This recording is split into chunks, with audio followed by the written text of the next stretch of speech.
सभी साथियों को कुमार राजेश का नमस्कार। साथियों, आज मैं आपको एक ऐसी बात बताने जा रहा हूँ जिस पर विश्वास करना बिल्कुल भी आसान नहीं है।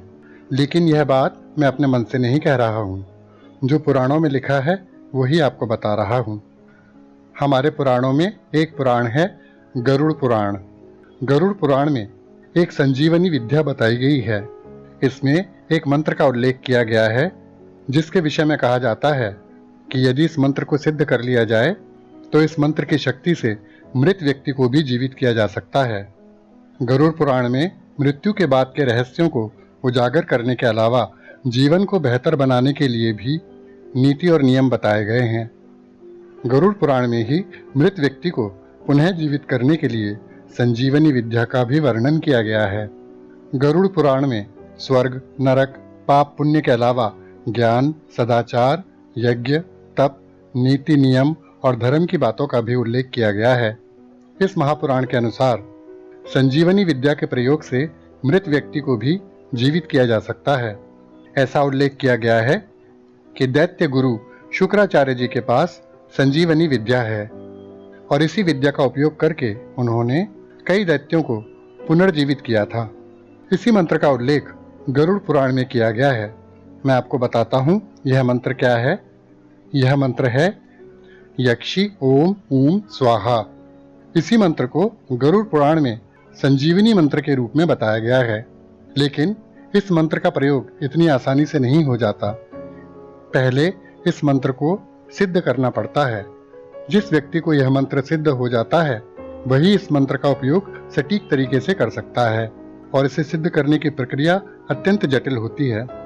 कहा जाता है कि यदि यह मंत्र सिद्ध हो जाए तो किसी मृत व्यक्ति के कान में चुपचाप इस मंत्र को बोलने से वह व्यक्ति पुनः जीवित हो जाता है। इसके लिए दशांश हवन और ब्राह्मण भोजन कराना भी आवश्यक बताया गया है। इस मंत्र के अलावा महामृत्युंजय मंत्र को भी अत्यंत शक्तिशाली माना जाता है।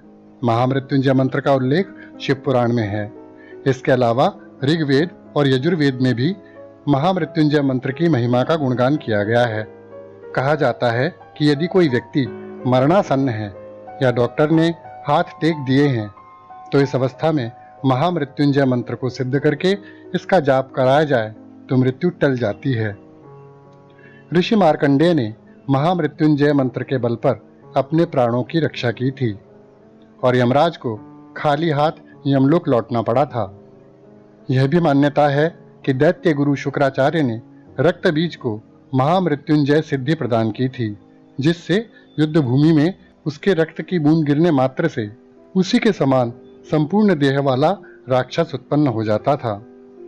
लेकिन इस समय मैं यहाँ पर आपसे संजीवनी मंत्र के बारे में बात करूंगा। यक्षी ओम ऊम स्वाहा यह संजीवनी मंत्र है। किसी मृत व्यक्ति को जीवित करने के अलावा भी इस मंत्र से कई अन्य चमत्कार किए जा सकते हैं। इस मंत्र से जीवन शक्ति जागृत होती है और गंभीर संकटों से भी मुक्ति मिल जाती है।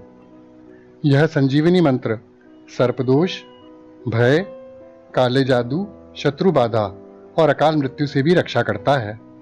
लेकिन यह मंत्र यूं ही सिद्ध नहीं हो जाता। इस मंत्र का उपयोग किसी सिद्ध गुरु या ज्ञानी व्यक्ति के सानिध्य और मार्गदर्शन में ही किया जाना चाहिए। इस मंत्र को साधना बहुत कठिन है। इसकी सिद्धि की प्रक्रिया अत्यंत जटिल है। इसका संकल्प 1.25 लाख मंत्रों के जाप का होता है। अनुष्ठान के दौरान जाप की संख्या पूरी होने के बाद उसका दशांश यानी कि 10वां भाग हवन करना होता है। इस मंत्र को सिद्ध करने के लिए प्रतिदिन 11, 108 या 1008 बार इसका शांत मन से जाप किया जाता है। इस मंत्र को सिद्ध होने के लिए 40 दिन तक जाप करना पड़ता है। उसके अनुसार ही आप अपनी मंत्र संख्या बांटकर इस मंत्र को सिद्ध करने के लिए इसका जाप करें। साधना की शुरुआत गरुड़ पंचमी या किसी भी शुभ तिथि, शुभ नक्षत्र से की जाती है या फिर आप अपने गुरुजन से पूछें कि इसकी साधना कब शुरू की जाए। इस मंत्र का सिद्धिकरण ब्रह्म मुहूर्त में ही किया जाता है, यानी प्रातःकाल 4 बजे से 6 बजे के बीच।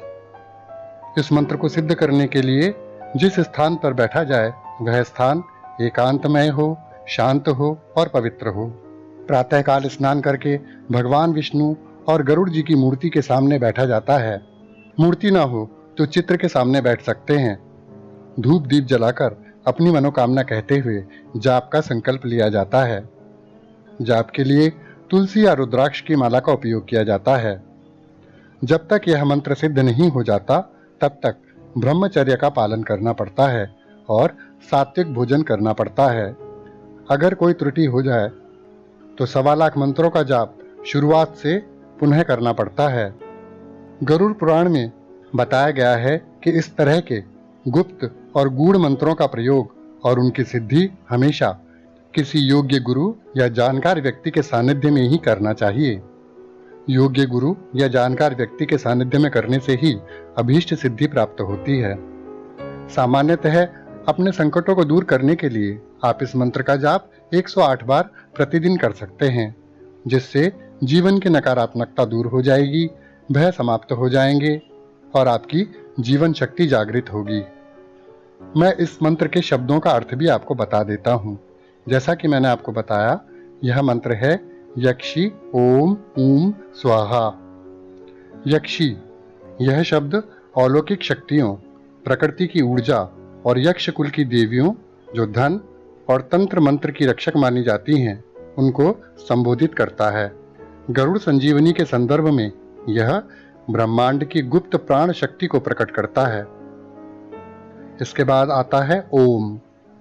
यह ब्रह्मांड की मूल ध्वनि और सर्वोच्च ईश्वर पर ब्रह्म का प्रतीक है। यह मंत्र को अनंत ऊर्जा से जोड़ता है। इसके पश्चात ऊम। यह एक अत्यंत शक्तिशाली बीज मंत्र है। तंत्र शास्त्र में बीज मंत्रों का सीधा प्रयोग विशिष्ट देवी देवताओं की चेतना को जागृत करने और शरीर के चक्रों को ऊर्जावान बनाने में होता है। अंत में स्वाहा। इस शब्द का उपयोग मंत्र को ब्रह्मांड में समर्पित करने के लिए किया जाता है। इसका अर्थ है मैं स्वयं को या इस प्रार्थना को पूर्ण श्रद्धा के साथ समर्पित करता हूँ। स्वाहा शब्द का उपयोग आहुति देने के लिए भी किया जाता है।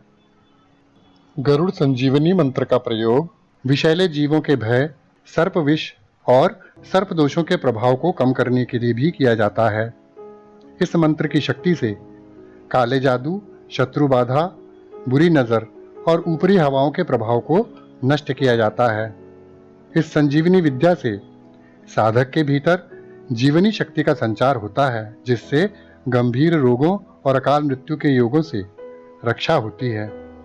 तो साथियों, इतना तो आपको समझ में आ ही गया होगा कि यह मंत्र एक अत्यंत प्रभावशाली मंत्र है। आशा करता हूँ कि इस मंत्र को आप तक पहुँचाने के लिए किया गया मेरा यह प्रयास आपको अवश्य अच्छा लगा होगा। इसी के साथ अपने मित्र कुमार राजेश को विदा दीजिए। नमस्कार। सदैव प्रसन्न रहिए, मुस्कुराते रहिए। जय श्री हरि।